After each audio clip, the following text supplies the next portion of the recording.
Bonjour, chers amis téléspectateurs.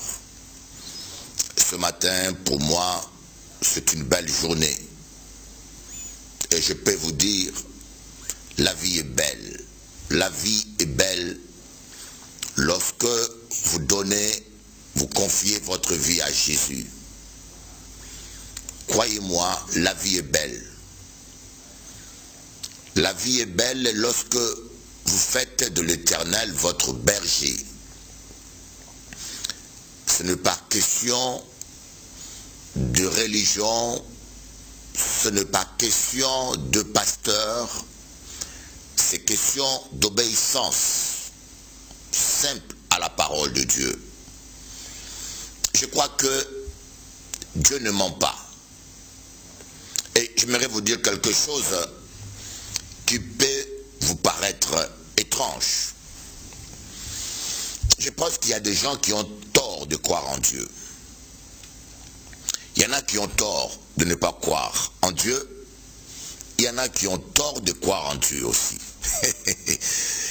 J'ai toujours dit, un jour j'ai rencontré un homme, il m'a dit, il est incroyant. Il m'a dit, Bishop Eli, je suis incroyant, je crois en rien. Et je lui ai dit en face, je ne crois pas qu'il y a des incroyants sur terre. Il me dit, mais qu'est-ce que tu me dis là? Et je lui ai dit, il faut croire à tellement de choses incroyables pour devenir incroyant. Je vais vous le répéter. Il faut croire à tellement de choses incroyables pour devenir incroyant. Par exemple, croire que l'homme descend d'un singe. C'est vraiment une croyance. C'est tellement incroyable. Et depuis qu'on parle de la théorie de l'évolution, on n'a encore rien vu évoluer dans la nature. Jusqu'à aujourd'hui. Vous comprenez? Croire que la vie vient du hasard. La vie vient du hasard.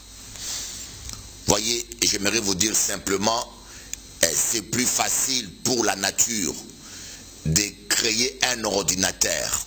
Est-ce que vous comprenez? C'est plus facile pour le hasard de créer un stylo, par exemple, que de créer le cerveau humain. Le cerveau humain, il n'y a aucun logiciel, il n'y a aucun ordinateur jusqu'aujourd'hui qui peut fonctionner parfaitement comme le cerveau humain. Je vous dis bien, il n'y a aucun logiciel, il n'y a aucun ordinateur qui peut fonctionner comme le cerveau humain. Et croire que ce cerveau-là a été créé par de simples coïncidences, c'est tellement incroyable. Vous voyez, c'est plus facile de marcher dans la nature, de rencontrer une fourchette que la nature a créée, ou de rencontrer une montre en or que le hasard a créée. C'est encore plus facile pour la nature de créer cela que de créer le cerveau humain. Vous comprenez? Et j'aimerais vous dire, pourquoi je dis qu'il y a des gens qui ont tort de croire en Dieu? Parce que vous croyez en Dieu. C'est Dieu qui a créé le ciel et la terre. C'est Dieu qui a créé l'homme. Et en même temps, vous avez peur pour votre avenir. En même temps, vous avez peur pour votre santé. Et en même temps, vous vivez dans l'angoisse. Mais si ce Dieu qui a créé l'univers habite en toi, comment peux-tu encore avoir peur? Si vous croyez en Dieu, vous ne devez plus vivre dans la peur, ni dans l'angoisse. Le problème vient simplement du fait qu'on a du mal à faire confiance à Dieu. On a du mal à nous décharger sur lui de nos fardeaux. On a du mal à lui faire simplement confiance. Nous avons du mal à croire en Dieu. Voyez, Jésus-Christ s'est dit, venez à moi, vous tous qui êtes fatigués et chargés, et je vous donnerai du repos. Il dit, venez à moi, vous tous qui êtes fatigués et chargés, et je vous donnerai du repos.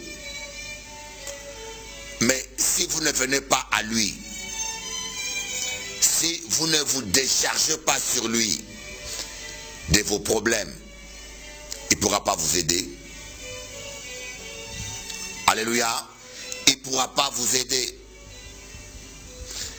Et nous voyons dans le psaume 23, l'Éternel est mon berger. Que dit le Seigneur? Mes brebis entendent ma voix et m'obéissent. Dieu ne peut pas être votre berger si vous n'obéissez pas à Dieu. Et le problème principal que nous avons, les gens se disent chrétiens. Les gens se disent chrétiens, ils suivent une religion. Des fois, ils sont adeptes d'un pasteur, fanatiques d'un pasteur, mais ils n'obéissent pas à la parole de Dieu. Je suis convaincu que Dieu ne ment pas. Comme il est dit dans Ésaïe, si vous vous décidez pour l'obéissance, vous mangerez la meilleure production du pays. Si vous vous décidez pour l'obéissance, vous mangerez la meilleure production du pays. Vous mangerez. Vous voyez que le Seigneur ne promet pas seulement un bien-être céleste.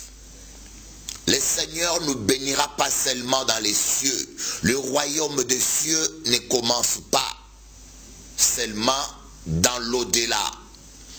Quand nous lisons la Bible, nous voyons que le Seigneur nous promet un bien-être qui commence sur terre. Jésus-Christ dit aux disciples, le royaume des cieux est au-dedans de vous. Si vous vous décidez pour l'obéissance, vous mangerez les meilleures productions du pays. Amen. On va prier un petit peu quelques instants. On va adorer un petit peu quelques instants. Le grand jour s'est levé.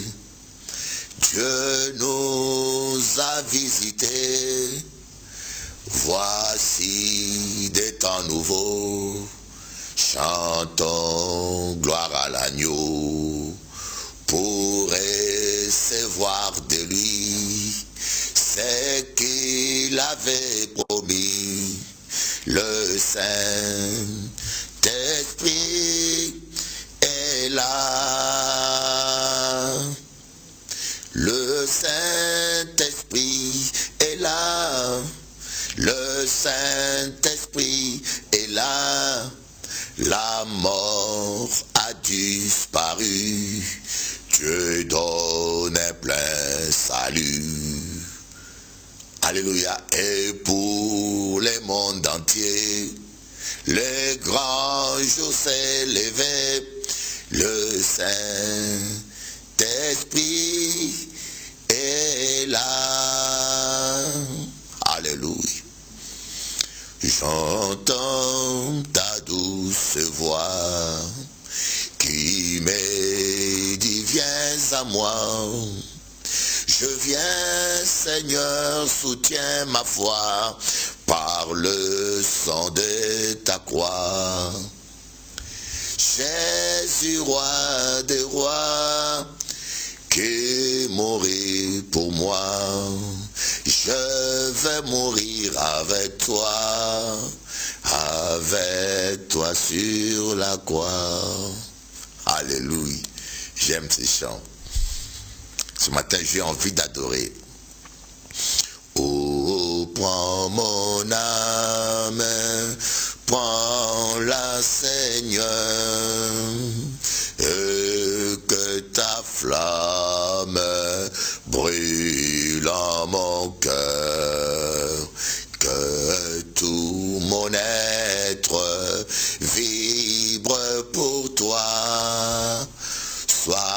seul mon maître, chef de ma foi. Souffle de vie, de paix, d'amour. Vers toi j'écris la nuit, les jours. Entends ma plainte, sois mon soutien, calme ma crainte, toi mon seul bien. Tu mal perfide, oh garde-moi, sois seul mon guide, chef de ma foi. Quand la nuit voile tout à mes yeux, sois mon étoile, divin berger. Source de vie, de paix, d'amour, vers toi j'écris la nuit, les jours. Entends ma plainte, sois mon soutien, calme ma crainte, toi mon seul bien. Alléluia. Sharabakoroba Sharababa Sakabara. Ce matin, je sens une onction spéciale. J'arrive pas à démarrer l'émission tellement que je sens une onction spéciale. Je sens l'amour de Dieu. Je sens la présence de Dieu. Le Saint-Esprit m'enveloppe. Oh, merci Saint-Esprit, je t'aime. Merci Saint-Esprit de m'aimer tant. Merci Saint-Esprit d'être avec moi ce matin dans ce plateau. Merci Saint-Esprit d'être avec mon frère et ma soeur qui est là devant moi pour recevoir ta parole. Mon frère et ma soeur qui a un fardeau, qui a un problème. Saint-Esprit, je t'en supplie, au nom de Jésus, utilise ma bouche, utilise-moi pour bénir ton peuple ce matin. Utilise-moi, Esprit de Dieu. Merci, Saint-Esprit. Ce que je dis, tu le sais. Tu sais que je t'aime. Tu sais que je t'aime plus que tout. Tu sais, toi qui lis le cœur, toi qui sondes le cœur et le rein, tu sais, Seigneur, que je t'aime. Garde-moi fidèle à toi, Esprit de Dieu. Nous t'aimons, Saint-Esprit. Nous t'aimons, Saint-Esprit. Shekoromana Kabayoto Korea. Oh, je sens l'onction. Je sens la présence du Saint-Esprit. J'aime le Saint-Esprit. J'aime le Saint-Esprit. Il est merveilleux. Il est merveilleux. Il est aussi réel qu'une femme.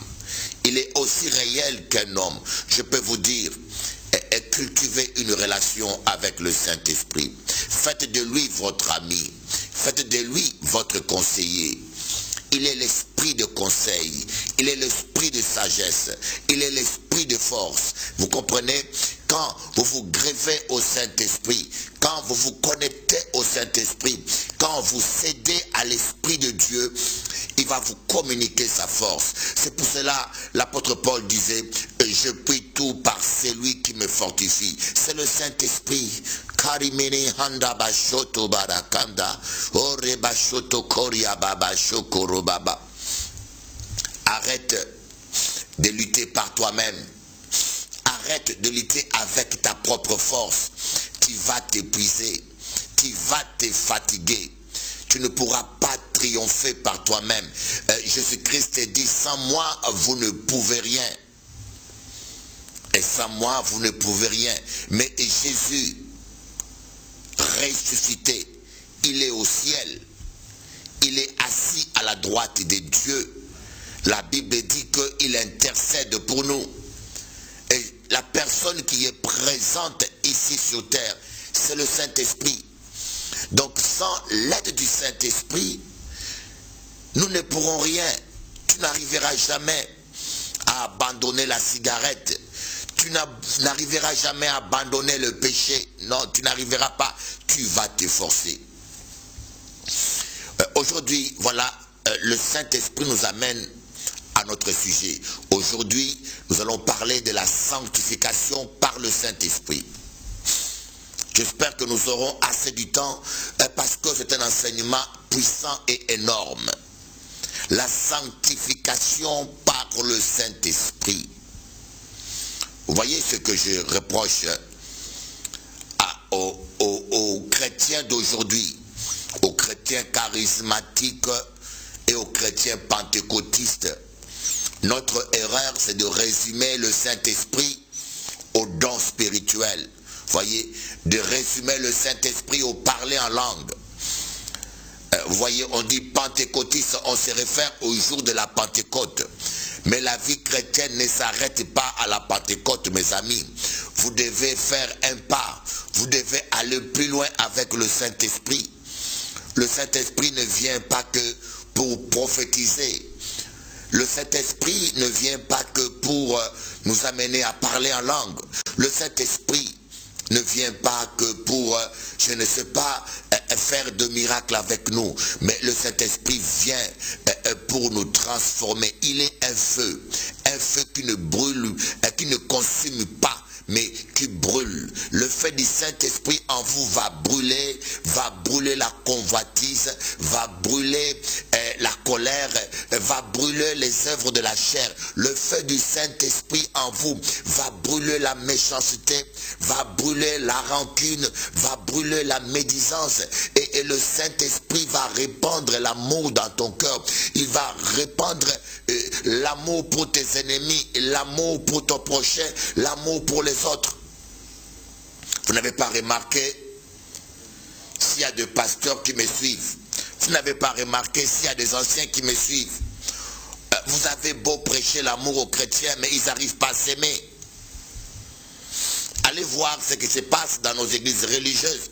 Vous pouvez beau prêcher l'amour aux chrétiens midi 14 heures, mais ils sont toujours en rivalité, en compétition, en rapportage, c'est divisé, c'est chamaillé.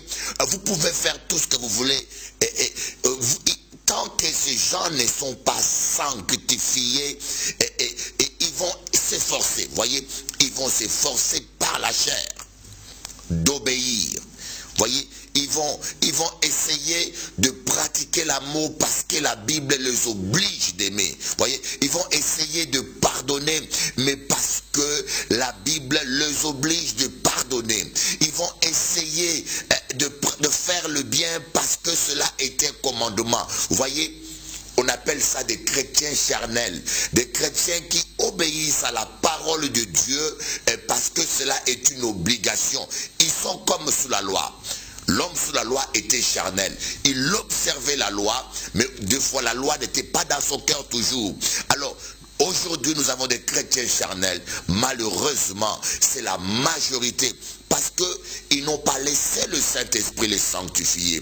Parce qu'ils n'ont pas laissé le Saint-Esprit les transformer de l'intérieur. Il n'y a pas une transformation à l'intérieur.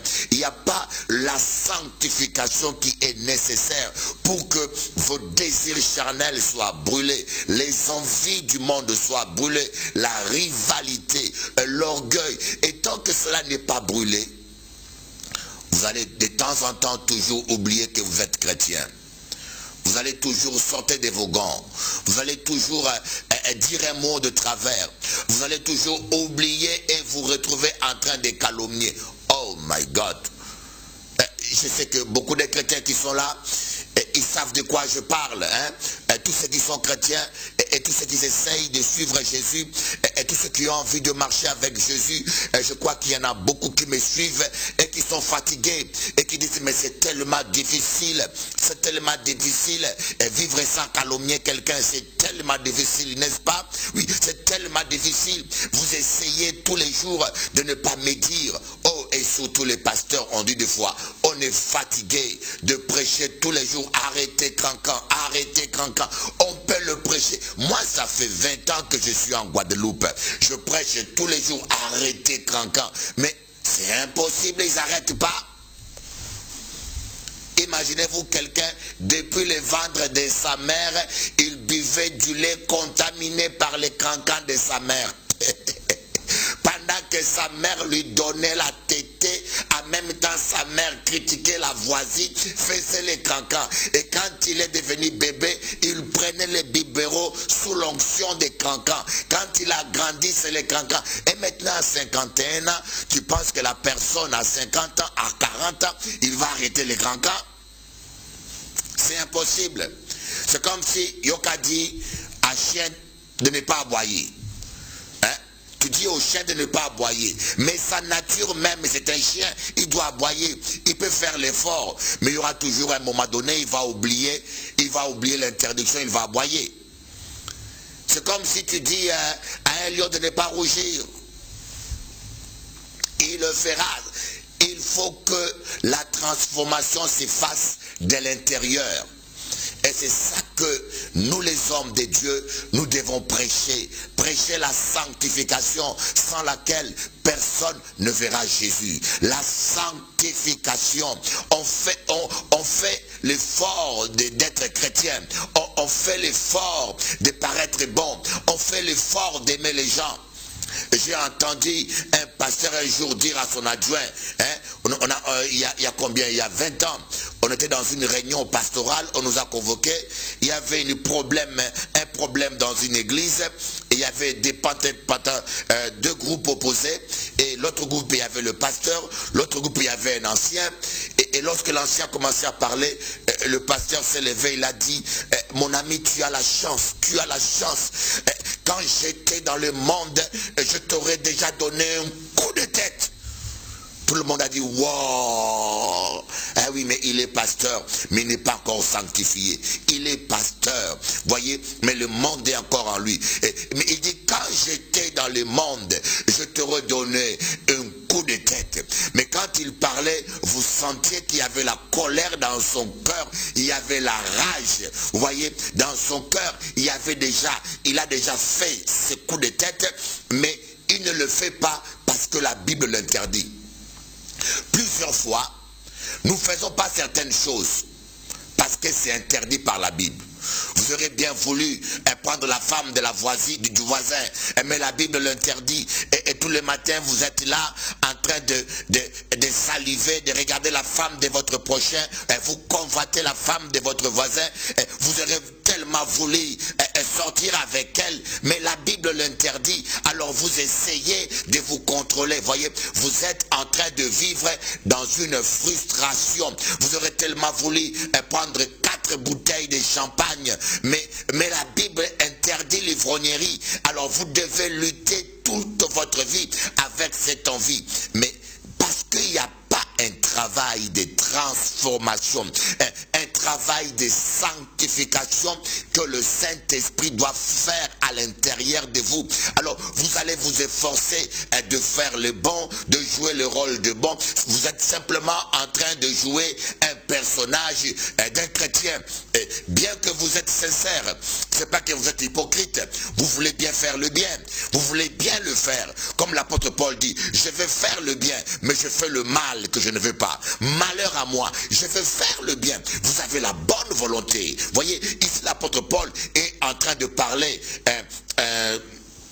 de la part d'un chrétien charnel. Tu veux faire le bien, tu veux aimer les gens, tu veux pardonner aux gens, mais des fois c'est trop fort pour toi parce qu'il y a un mal en toi. Mais ce mal-là, il peut être brûlé seulement par le Saint-Esprit. Le Saint-Esprit vient premièrement pour faire ce travail, nous changer de l'intérieur.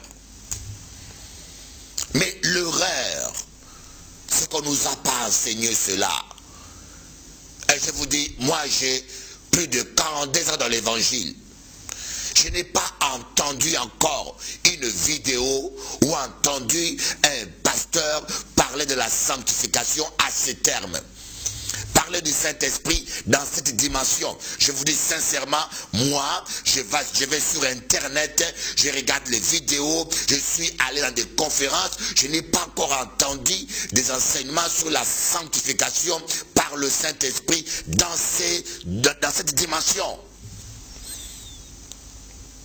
Nous passons le temps à reprocher aux gens, pas faire cancan, pas faire ceci, il faut pardonner, il faut faire cela. Nous passons le temps à rabâcher aux gens la parole de Dieu. Mais oui, ils voudraient bien le faire, mais ils n'ont pas la force. Parce qu'ils ne sont pas sanctifiés. Et pasteur, tu vas t'épuiser. Et parce que la personne que Jésus a laissée pour nous aider, c'est le Saint-Esprit. La personne que Jésus a laissée pour nous aider, c'est le Saint-Esprit. D'ailleurs, lui-même, il a dit, je m'en vais auprès du Père. Je vous enverrai un autre consolateur. Il va encore rajouter, c'est plus avantageux pour vous que je m'en aille. Car si je ne m'en vais pas, le Saint-Esprit ne viendra pas. Donc, la présence du Saint-Esprit en nous, c'est plus avantageux même que la présence physique de Jésus-Christ, homme sur terre. Parce que le Saint-Esprit est en nous. Il fait un travail extraordinaire. La Bible dit que Dieu a dit, j'ôterai en eux le cœur de pierre et je mettrai en eux un cœur de chair. J'écrirai ma loi dans leur cœur. Vous comprenez? C'est-à-dire que nous allons pratiquer le bien parce que dans notre cœur, il y a le bien. Quand votre cœur est transformé, quand votre cœur est rempli d'amour, vous n'allez plus parler du mal des gens. Vous n'allez plus rapporter le mal. Des fois, on rapporte le mal. Pourquoi les gens rapportent le mal? Parce qu'ils ont un cœur mal. Vous parlez des choses qui correspondent à l'état de votre cœur. Quelqu'un m'a dit, mais non, Bishop Eli, je te parle des choses que j'ai entendues. Non, Bishop Eli, j'ai entendu. Je ne répète que ce que j'ai entendu. Et croyez-moi, un homme qui est bon, qui a un cœur bon, peut attendre des mauvaises choses et il ne va pas les répéter. Je vous dis, un homme qui est bon peut attendre des mauvaises rumeurs, des mauvaises choses. Ça lui fera mal. Quand il attend des mauvaises choses, ça va plutôt lui faire mal. Et par amour, il ne va jamais le répéter. Mais toi, tu prends plaisir à répandre des mauvaises choses, des mauvaises nouvelles. Tu n'as même pas le temps de le vérifier. Non, c'est trop compliqué à vérifier, n'est-ce pas? Quand c'est une mauvaise nouvelle, tu ne prends pas le temps de vérifier. Yoka propager ça. Oh, on a entendu qu'un tel a fait ça, un tel a fait ça. Parce que cœur est mauvais, parce que ton cœur est mauvais, il n'est pas encore sanctifié. Nous allons faire une minute de pause. Après, on va répondre. On va continuer sur la sanctification par le Saint-Esprit. C'est parti.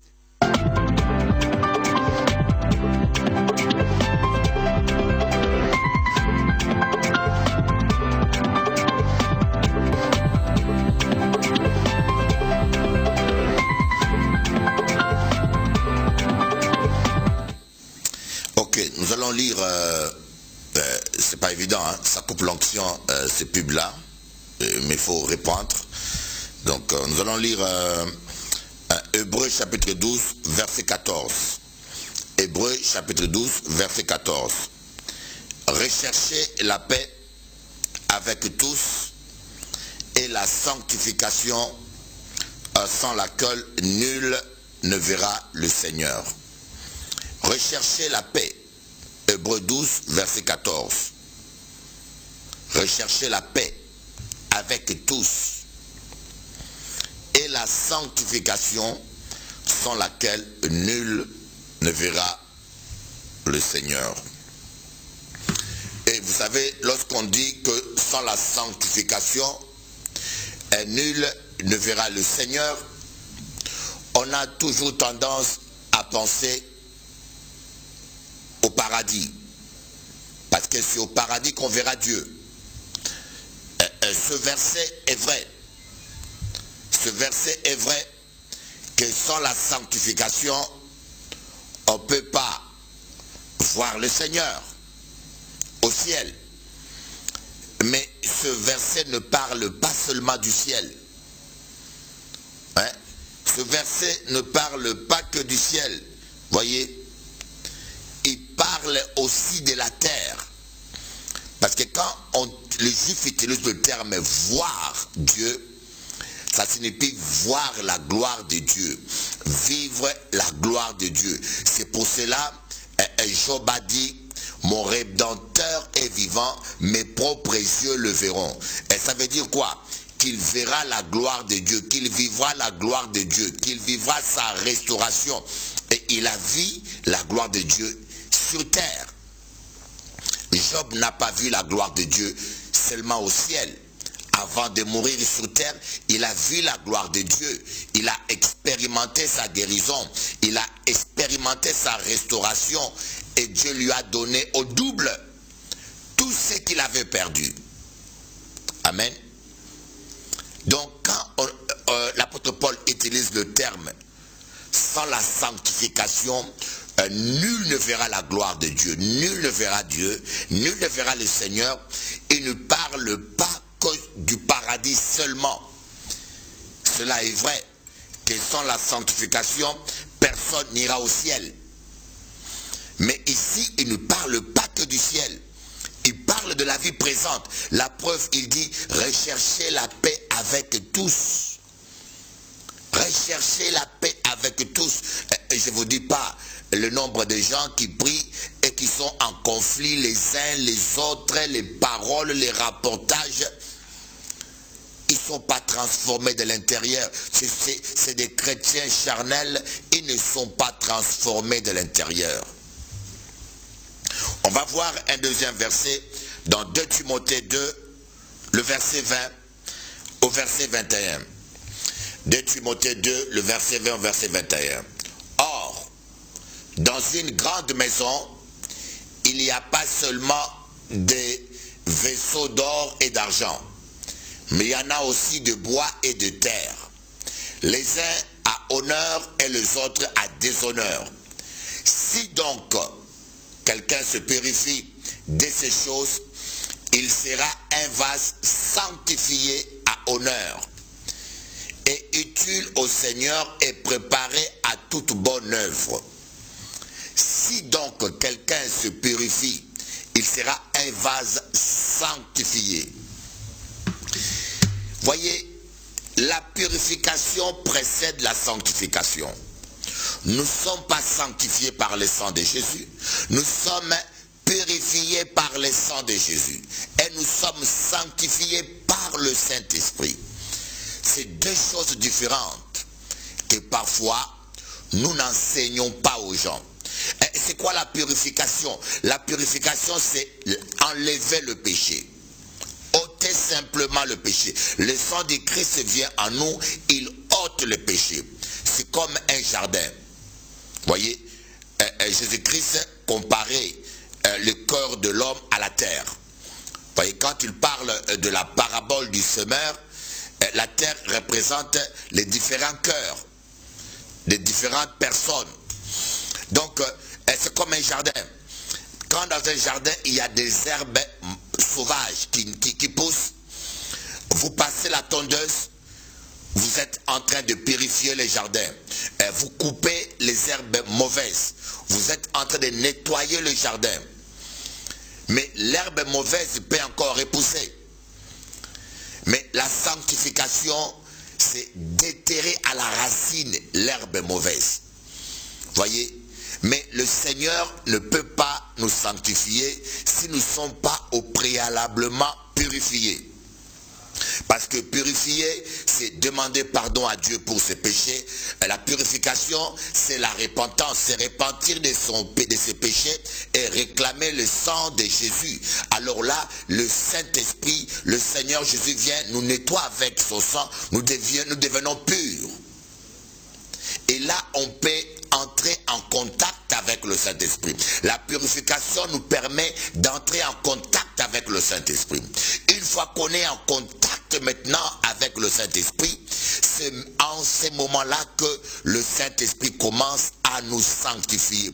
On appelle ça la purification par le sang de Jésus-Christ et la sanctification du Saint-Esprit, par le Saint-Esprit. Et le Saint-Esprit nous sanctifie comment?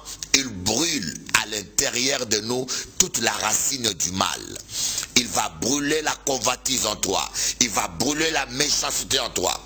Il va brûler la colère en toi. Il va brûler la haine en toi. Il va brûler la jalousie en toi.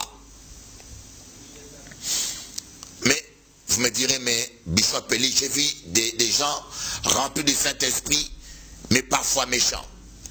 J'ai vu des gens que Dieu utilise, des gens qui ont des charismes. Moi, je connais des pasteurs qui ont des dons spirituels, des dons de guérison, des dons de peur des miracles. Mais croyez-moi, j'ai découvert une méchanceté en eux. Oh my God, je peux vous dire, il y a même des païens qui sont moins méchants que ça. J'ai vu des chrétiens qui chantent des cantiques, qui ont des dons spirituels, qui ont des dons de puissance, qui chassent des démons, mais quand je les ai fréquentés, j'ai découvert en eux une méchanceté, une ingratitude. Voilà pourquoi nos églises sont remplies des ingrats. Tu prends quelqu'un, tu le baptises, tu le maries, il rencontre sa femme dans ton ministère, tu le maries, tu le formes des années, tu pries pour lui, tu le conseilles, et sans raison valable, il te jette comme un papier hygiénique et il se met à te combattre, il se met à bâtir son bonheur sur ton malheur. Non pas seulement il le fait, mais il enseigne aux gens d'être ingrats. Vous ne devez rien à personne à part l'amour. Mais l'amour n'est jamais ingrat. L'amour est reconnaissant. Mais pourquoi? Parce qu'il n'y a pas un travail de sanctification. Parce que la Bible dit que l'amour de Dieu a été répandu dans nos cœurs par le Saint-Esprit qui nous a été donné. C'est le Saint-Esprit qui répand l'amour. Et il ne le répand pas qu'une seule fois. Il le répand plusieurs fois. Alors, comment être sanctifié? Je crois que, après m'avoir entendu, écouté, il y a beaucoup de gens qui se posent la question, comment être sanctifié? Vous dites, mais Bishop Eli, nous sommes d'accord. Même moi qui vous parle, je ne suis pas aussi parfait que ça. Chaque jour, je me sanctifie. C'est pour cela que Jésus-Christ dit dans Apocalypse 22 que celui qui est saint se sanctifie. Voyez, quand quelqu'un est pur, il n'a plus besoin d'être purifié encore, parce qu'il est pur. Mais la sanctification, c'est un processus dynamique. Même quand tu es saint, tu as encore besoin de la sanctification, parce que ça a une profondeur qui correspond à la profondeur de Dieu. La sainteté de Dieu est illimitée. Dieu n'est pas 3 fois saint, comme le disent les gens. Dieu est infiniment saint. Il n'est pas 3 fois, il est infiniment saint. Ce n'est pas parce que les anges ont dit 3 fois saint, saint, saint que Dieu est 3 fois saint. Non, Dieu est infiniment saint. Parfaitement saint, autrement dit. Alors comment être sanctifié? Je sens qu'il y a des gens qui disent oui, c'est simple, c'est tellement simple. Il faut simplement le demander au Saint-Esprit. Alléluia. Si votre maison brûle et que vous n'arrivez pas, vous n'êtes pas capable d'éteindre le feu, qu'est-ce qu'il faut faire? Dis-moi mon ami. Si casa a brûlé, qu'est-ce qu'il faut faire? Il faut prendre le téléphone, il faut appeler les pompiers. Tu appelles les pompiers et les pompiers viennent, ils font le travail. N'est-ce pas? C'est exactement la même chose. Le Saint-Esprit, il est le pompier que Dieu a envoyé pour éteindre le feu du monde, le feu de la passion, le feu de la chair, le feu de la méchanceté dans nos vies. Et si tu sens qu'il y a la colère en toi, dis Saint-Esprit, viens m'aider, éteins la colère en moi. C'est tellement simple, mes amis. Oui, c'est trop simple pour le comprendre. C'est aussi simple que ça. Quand vous êtes malade, vous appelez le médecin et le médecin vient.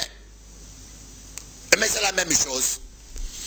Mais sauf que on ne nous l'a pas enseigné. Nous appelons le Saint-Esprit pour avoir la puissance. Nous appelons le Saint-Esprit pour avoir des dons spirituels. Nous appelons le Saint-Esprit pour chasser les démons. Nous appelons, oh surtout nous les pasteurs, nous aimons appeler le Saint-Esprit pour avoir des révélations. Nous aimons appeler le Saint-Esprit pour avoir le don de guérison. Et au-delà, le succès et la gloire. Mais nous n'appelons pas le Saint-Esprit pour brûler la chair. Voyez, tu es un homme de Dieu et des fois nous laissons la convoitise de la chair se développer, tel que même les païens l'ont pas. Bon, my God. Mais il a dit, moi, mes Bishop dit, c'est trop simple. Ah, mais oui, bon Dieu simple. Vous savez, le Saint-Esprit ne fait que ce que vous lui demandez de faire. C'est comme ça qu'il est le Saint-Esprit. Il est un gentleman. Il est quelqu'un de respectueux. Le Saint-Esprit ne fait que ce que tu lui demandes de faire. Si tu lui demandes rien, il ne fera rien. Voilà pourquoi vous voyez des gens qui parlent en langue et qui ont des dons de guérison, mais qui n'ont pas de sagesse. Donc on dit, mais c'est pas ni intelligence. Mais c'est pas ni... Peut-être à y péter même. Vous le voyez, il prêche, mais quand vous le voyez se comporter, vous dites, mais celui-là, il manque de sagesse. Pourquoi? Et pourtant, il a l'esprit de sagesse. Mais il ne demande jamais conseil au Saint-Esprit. Regardez, lorsque le Saint-Esprit a parlé à Samuel, quand il avait 12 ans, il a dit, Samuel, Samuel. Samuel est allé voir le sacrificateur Élie. Il a dit deuxième fois, Samuel, Samuel. Samuel est allé voir le sacrificateur Élie. Il ne parlait pas le Saint-Esprit. Mais lorsque Samuel a dit, parle Seigneur, ton serviteur écoute. Et là, le Saint-Esprit a commencé à parler. Quand nous prions, apprenons à dire, parle Saint-Esprit, conseille-moi Saint-Esprit, parle-moi Saint-Esprit, donne-moi une solution. Saint-Esprit, j'ai besoin de ta sagesse. Apprenons à parler au Saint-Esprit. Il est là, il est avec moi, je le sens, il nous remplit, il nous conduit. Oh, sans lui, vous ne pouvez rien. Vous avez besoin du Saint-Esprit. On nous a appris à utiliser le Saint-Esprit comme un parfum, comme une bague, comme une puissance. Et les témoins de Jéhovah ont dit, il est une force. Et c'est pour cela qu'il n'est pas avec eux.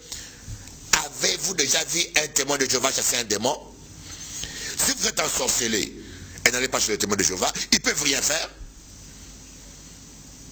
Mais quand vous respectez le Saint-Esprit, vous le reconnaissez comme une personne. Il est un avec le Père, un avec Jésus. Il est dans le Père est en lui. Donc le Saint-Esprit, c'est exactement un avec Jésus.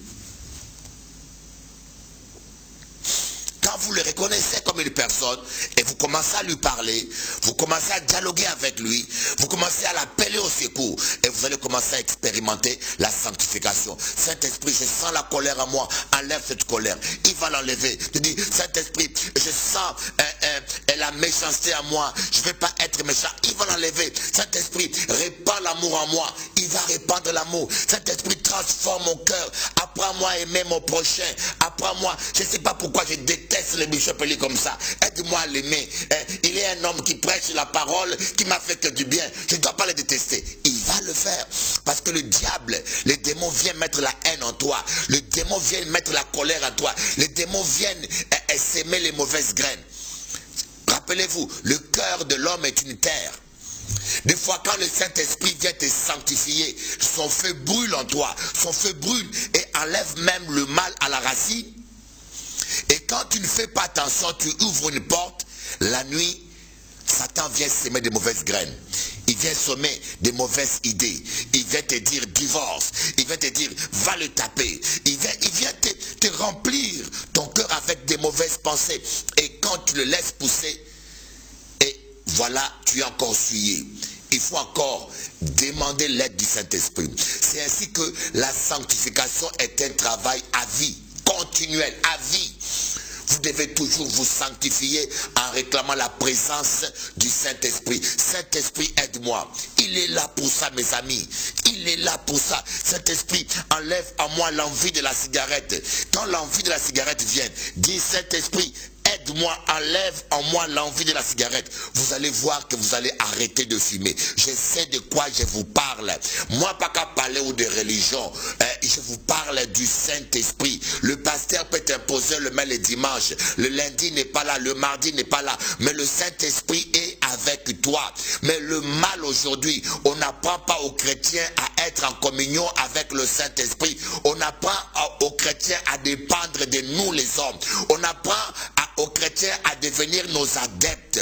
On apprend aux chrétiens à dépendre de nous. Mais on n'est pas permanent. Alors que les chrétiens chrétiens, ils ont le meilleur ami, le meilleur avocat, le Saint-Esprit. Pasteur, il est temps que tu apprennes aux chrétiens à dépendre du Saint-Esprit, à parler avec le Saint-Esprit, à collaborer avec le Saint-Esprit pour vivre la gloire de Dieu, pour voir la gloire de Dieu. Car sans la sanctification, personne ne verra la gloire de Dieu. Rappelez-vous, lorsque Ézéchiel a eu la vision des ossements desséchés, qu'est-ce qui s'est passé? Le Saint-Esprit était là, il ne faisait rien. Dieu était obligé à dire à Ézéchiel, parle à l'Esprit, dis à l'Esprit de souffler. Je pense que Dieu est en train de dire à beaucoup de chrétiens, parle à l'Esprit. Ta vie ne change pas parce que tu ne parles pas à l'Esprit. Tu ne progresses pas parce que tu ne parles pas à l'Esprit. Tu laisses l'angoisse te dominer parce que tu ne parles pas à l'Esprit. Alléluia. Or, la clé est le Saint-Esprit. Demain soir, ce matin, je suis à Bergevin. Demain matin, je suis à Bergevin. Demain matin, je suis à Bergevin à 10h. Et à Bergevin, c'est derrière Cachafer. La même rue que Messagerie, derrière Cachafer. Et je suis aussi à Moule à 7h30, 7h15. Et je suis à Martinique, à Squatch Hotel à 17h. Et faites attention parce qu'il y a d'autres chrétiens qui viennent malheureusement faire les réunions au même endroit. Ça crée de confusion. Les gens qui viennent pour m'écouter se retrouvent là-bas. Et je ne pense pas que c'est comme ça qu'on peut faire l'œuvre de Dieu dans la paix. Voyez, quand il y a confusion, il y a toujours des histoires, des paroles. Ce n'est pas la gloire de Dieu, toutes ces choses-là. Mais faites attention, demandez bien, vérifiez bien. Je serai là dimanche à 17h à Squatch Hotel à Martinique, à la rue Schulcher. Nous allons prier pour les dons spirituels. Nous allons prier pour que vous receviez le Saint-Esprit. Je peux vous dire que vous allez expérimenter la puissance du Saint-Esprit. Venez nombreux et goûtez à l'eau de vie qui est le Saint-Esprit. Et je tiens à vous dire qu'au mois de septembre, durant 3 semaines, nous aurons l'apôtre Fernando et la pasteure Lucie de Colombie, de Medellín.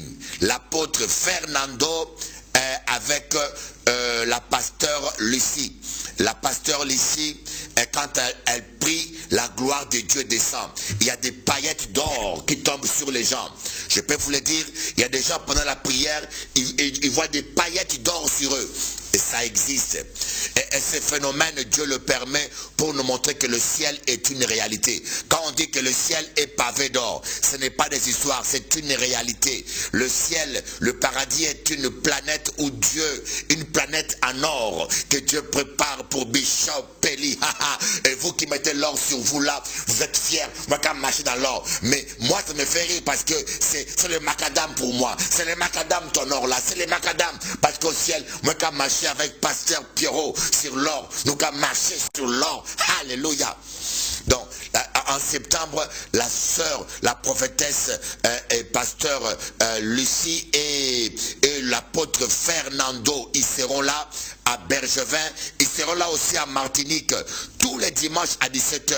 Vous allez voir des paillettes d'or sur vous et Dieu les utilise puissamment avec les miracles de disparition des cancers, des fibromes, des miracles extraordinaires. Ce sont des vrais serviteurs. Moi personnellement, je vous dis, je suis fatigué avec tous ces charlatans, malheureusement, dont une bonne majorité viennent d'Afrique et qui viennent distraire les gens. Tu prêches l'évangile avec une main et avec l'autre main, Yoka fait toute forme de cochonnerie et j'en ai assez. Mais je ne dis pas que tous les pasteurs africains sont pareils, sinon je serais raciste.